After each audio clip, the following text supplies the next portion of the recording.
Hello neighbors, it's Brad here at eTrailer, and today we're taking a look and installing the Roadmaster base plate on a 2020 Chevy Equinox. Now this is what it's going to look like when you do not have anything installed and you're not flat towing your vehicle. And you can see pretty well that this slightly protrudes, not too bad. Your safety chain loops are right outside this plastic grill, and it's got this nice bracket here for your 6-pole. It even has a bracket for your breakaway switch, and it does a pretty good job of keeping everything nice and tight. Roadmaster's really good about normally laying everything out well, and all you'll really have to cut to make this work is right here, and it's easy to make look clean. Now this is a crossbar style, so we are going to put our removable arms in place like that. Now with these in place, this is where your crossbar on your tow bar is going to attach. Now I highly recommend picking up a Roadmaster Crossbar style tow bar. That way it's going to go directly onto here. Now a base plate is one of the requirements for flat towing a vehicle, and the reason being is that makes that connection point on the frame of the vehicle. That way you can tow this and tow it safely. You also have some of your other hookups already integrated, which is really nice. And the Roadmaster quality of base plates are really good, including the instructions and the overall fit and finish. Now as far as the installation goes, it's not too terribly bad. The front fascia is going to be coming off. You are going to have to drill some holes, and there's minor trimming involved, but overall as base plates go, this isn't too bad to do. And I'm really happy with a lot of the fitment. It does perfectly mount up into the spots you need to go, and overall it's pretty easy to get knocked out in just a few hours. So speaking of that installation, let's take a look at that now so you can get yours installed.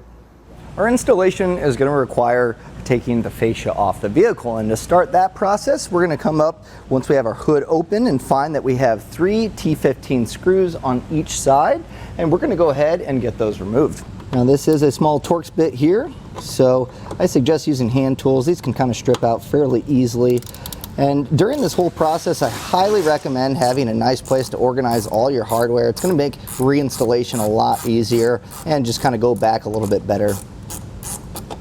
Next, we're going to want to go where our headlights are mounted up on the core support. So you'll see a 7mm here. There's also going to be one tucked back here, and then it's going to be the same on the other side. So with our 7mm, we'll go ahead and get these removed.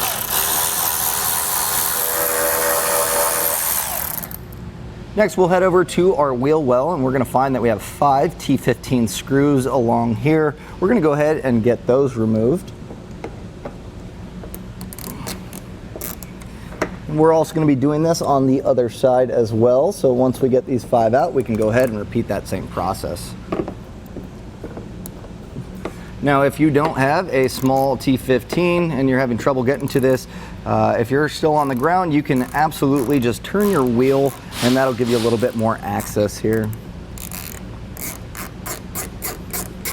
Now with those T15s taken out, we can kind of peel back our inner fender liner here, and up top there's going to be a 7mm screw that's facing this way, so we can go ahead and get that removed.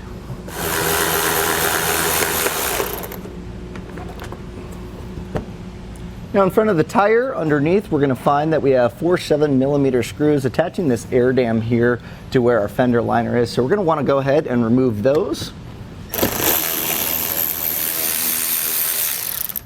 So now we can go ahead and we can set this aside for now, and then on the other side of the vehicle we're going to knock out those fender liner T15s, that 7mm up top, as well as the ones down here. So next we're going to be removing this underbody panel from the subframe and also from the front fascia here. So you're just going to follow this along, and they're going to be 7mm screws, so we're just going to go ahead, make sure we get these all removed across the board, and then we should be able to drop this out.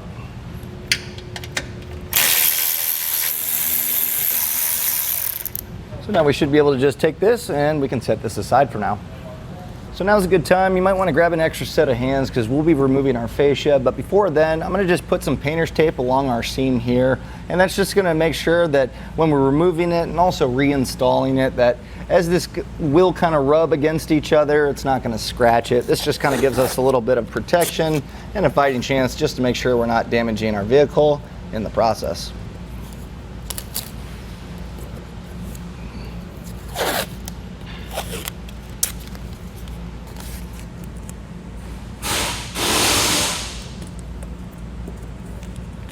Now with your extra set of hands, we're going to go ahead and get the fascia off. Now I suggest having a place laid out for this to go. That way it's not going to get scratched while you have it off. I actually cut open our box that the base plate came in, and I'm going to be using that. Now there are going to be tabs that are going to be up top on this grill portion here. So you're going to want to kind of just peel this up and get those tabs off of there. And then once that's popped up, you can go ahead and start working from one side here on the outside just towards the middle. And the clips should just kind of pop along here as we go. Just try to keep pressure along where the clips are. And then once it's loose, make sure you don't pull it completely out. The reason being is we have electrical connections here, and this is going to be for our fog lamps. So I'm going to make sure that we separate this. We have our locking tab here that I'm just going to pull down, and then we should be able to just push this and separate it. Sometimes these can be a little tricky with the buildup of dirt and grime here, so we'll just go ahead and sometimes pushing in will help.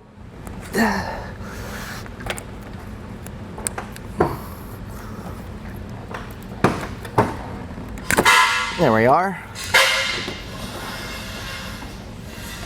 With our fascia out of the way, we're going to go ahead and remove our headlights, and that's going to be done. There's going to be a 7mm that's tucked back here, so you may need to have an extension to get to it, and we should be able to get that out.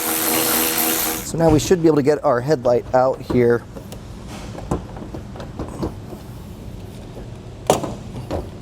And there is this tab up top where we previously removed that 7mm. It's just a plastic nub that sits in a hole to kind of keep that in place.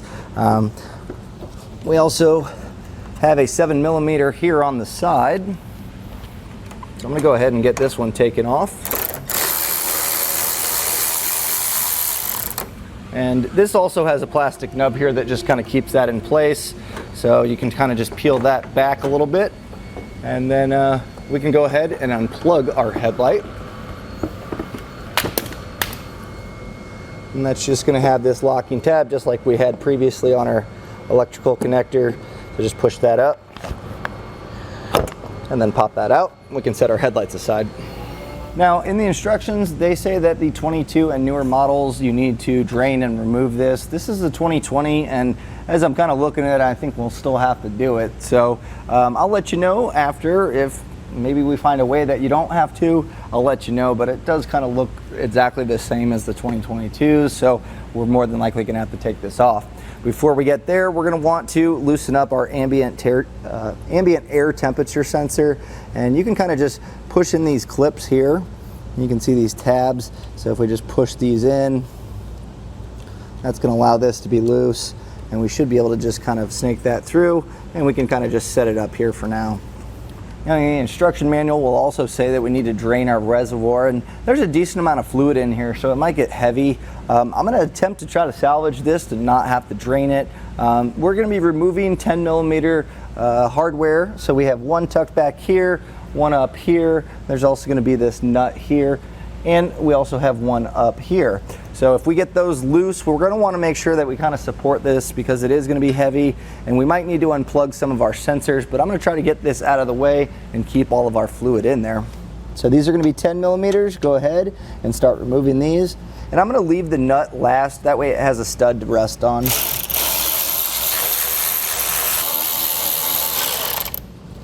So before I take off our nut here, what I'm going to do is unplug our sensors that we have. That way for sure we're not going to cause any tension on these and damage them in the process.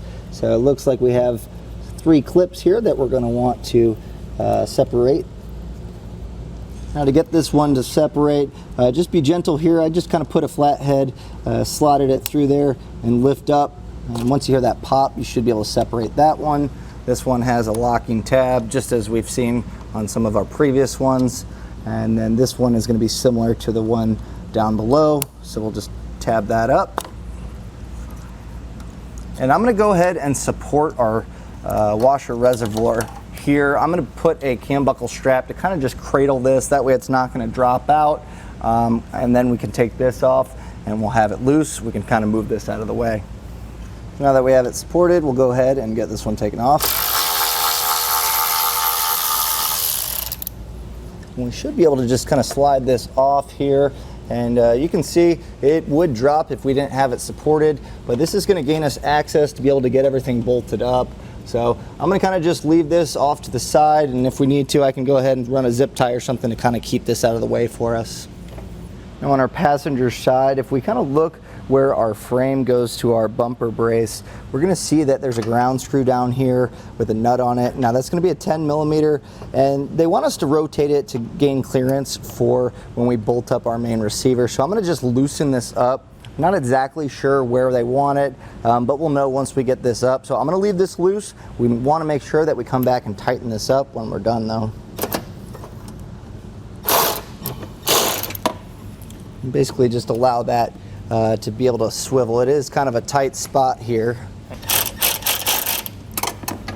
And that should allow us just to be able to kind of rotate this around here. So again, I'm just going to leave this loose, but we will come back and tighten this down. Now on our passenger side, we're going to be removing this subframe bolt here, and that's going to bolt up to our bracket. Now make sure you have the proper side, and it should sit like this. We're going to have this tab facing in, and what we're going to do is remove this and then put this back in place. We're not going to cinch it all the way up because we want this to be able to still kind of move, but enough to hold it in place. So we'll go ahead and get this 21 millimeter taken off.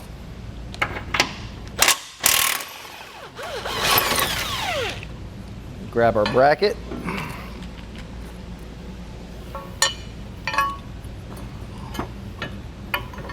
And then I'm just gonna hand tighten this up to where it's nice and snug.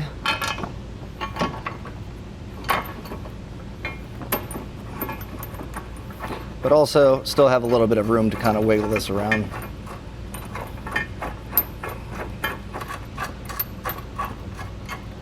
And you can see this portion here, it's kind of notched out. That's going to rest on the subframe here, so just make sure it's above that. And I'm just going to tighten it up, and that way it kind of holds itself in place. So now we have quite a bit of hardware there that we're going to want to have handy because we're going to be feeding our long bolt up through this portion here and up through the frame rail. So make sure you have a flat washer on, and we're going to go ahead and feed a pipe spacer here. We're also going to feed a flat washer on here, and I'm just going to slowly kind of raise this up to kind of hold this up. And then we're going to go ahead and take a beveled washer that's included in the kit here, and this is going to kind of fit the contour of the frame, so you can see it kind of slides in like that. So we'll go ahead and push this all the way through that hole in the frame. And you might need to thread it up a little bit. And we should see that threaded portion of our bolt feeding through this top portion here where the impact bar mounts up. So we're going to get this to pass through. I'm going to try to kind of move it side to side to kind of get those threads through. But again, just be patient here. We don't want to mess up the threads on the bolt.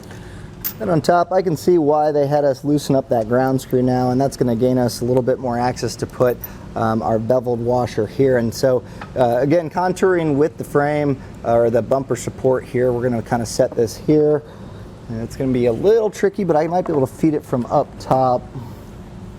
Let's make sure you have it in the proper orientation before dropping it in. And then with that on, what we're going to do is go ahead and get a flat washer on top of there. And obviously it's a pretty tight spot here, so just kind of be patient. We're then going to follow it up with a split washer. And then finally, we have our nut, and we're going to go ahead and get that in place. Now, do make sure that that wire's out of the way. You can see right there that allowed it to kind of drop in place. Now this nut is going to be tricky as well. I'm going to try to feed it in here. Now once you kind of get that nut to rest on top, I'm actually rotating the bolt here and kind of holding it in place with my finger just to kind of get some threads started on it. Once we've done that passenger side, you're going to start to realize why we were removing this here. But we're going to go ahead and repeat the same process on this side, so we can knock out this bolt, get our bracket in place, and then run the bolt in the same configuration that we did on the passenger side. So now we have both sides in place. We're going to want to go ahead and tighten down our subframe bolt here, and then we're going to go back with the torque wrench and torque these down. Now the torque settings in the instruction manual, and if you need a torque wrench, we have these available here at eTrailer. You can generally rent them at an auto parts store, but this is going to be an important step to make sure that they're not too tight or not too loose. So normally I like to torque on the nut side. It's, I think, a better option, but I think we're kind of limited here. So what I'm going to be doing is putting my 19mm wrench up top and then our torque wrench down low with our torque setting dialed in, and we're going to go ahead and make sure that we have this torque down properly.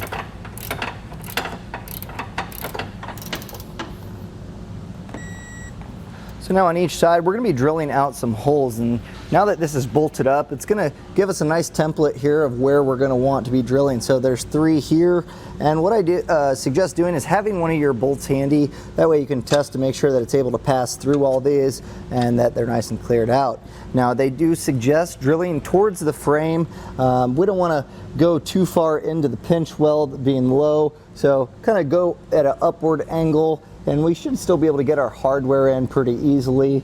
So I'm going to go ahead and get these drilled out.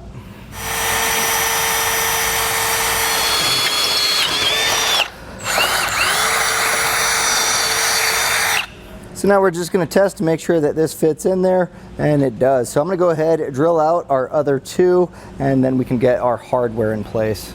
Now that I have these 3 drilled out, I'm going to go ahead with our bolt, and I'm going to pass this through. And then on the other side, I'm going to finish it up with a split washer and then a nut. And I'll do that for all 3. And then we're just going to go on the other side and repeat the same process and drill those out.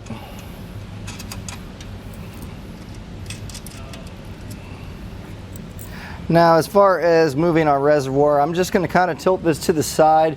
Again, I have zip ties here holding it, as well as our cam buckle strap, but this is going to get make sure that we at least have access to be able to drill these out without it getting in the way.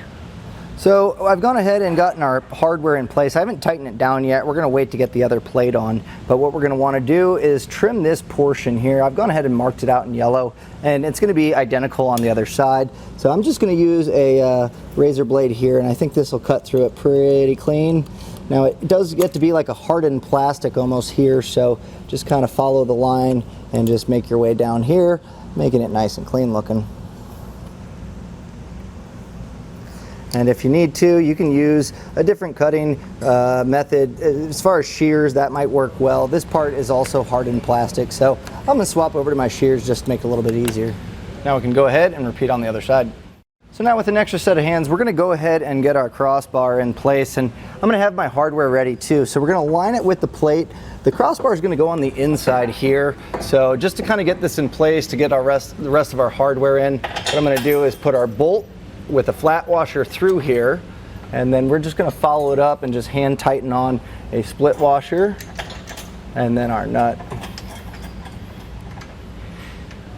And with hardware on both sides, that's going to at least support it, allowing us to get the rest of our hardware in. So there's going to be 2 more on each side.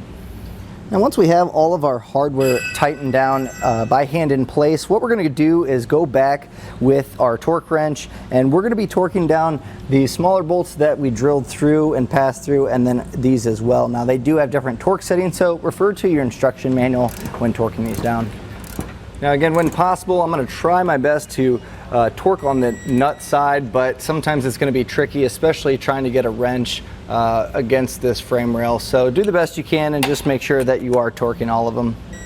Now I always try to tighten or at least torque down on the nut side, but it is going to be kind of tricky to be able to get a socket over the nuts on some of these, just because it's going to be against the frame. So you can use an open end wrench and torque down on the head if you need to, but either way, go through, make sure these are all torqued properly, and just remember these are going to be different torque settings.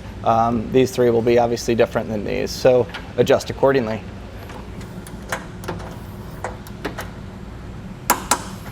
Now as far as your subframe bolt here, being a factory bolt, there's no torque settings in the instruction manual. Just make sure that this is nice and snug. And at this point, we have a lot of this already installed. Now at this point, we know how it all lays out. I'm going to go back and make sure that I tighten down our ground nut that we previously loosened. We can see where that wire actually went, and now that it's in place, we can go ahead and tighten that down. Now the instructions denoted that we needed to remove our ambient air temperature sensor and to zip tie it back up, but I really don't see any reason why we had to do that. At this point I was able to pop that back in, and really this is going to be it for the base plate, except for getting everything back together, including our tank. So just make sure that that gets plugged back in, and then we'll get our headlights plugged back in as well. But if you are starting the flat toe process, it's kind of ideal to actually have the fascia off and leave it off until the very end.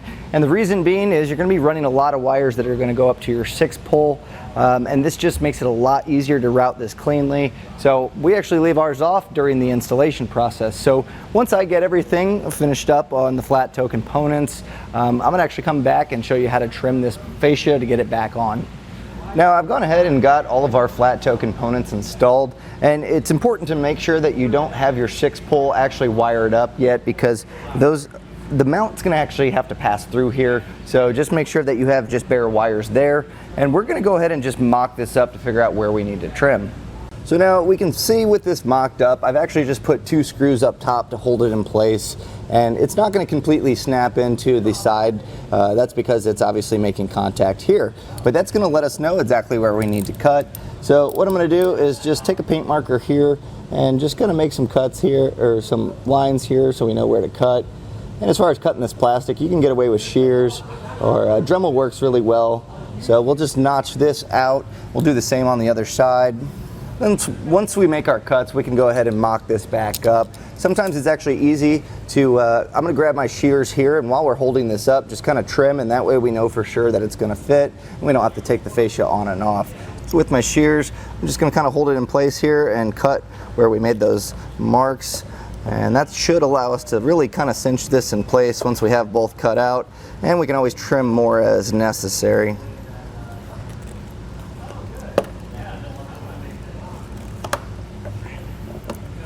Now we have our fascia back on, and where we have our wiring bracket, you might need to push down a little bit on the fascia to get that to pop through. But now we just need to make sure that we get everything plugged back in. So I'm going to take this back off, make sure we have all our connections made, and then we're going to put our headlights back in, as well as that underbody panel, and just tidy everything up just as we took it off in reverse order. So go ahead and get that button back up. And that was a look and installation of the Roadmaster base plate on a 2020 Chevy Equinox.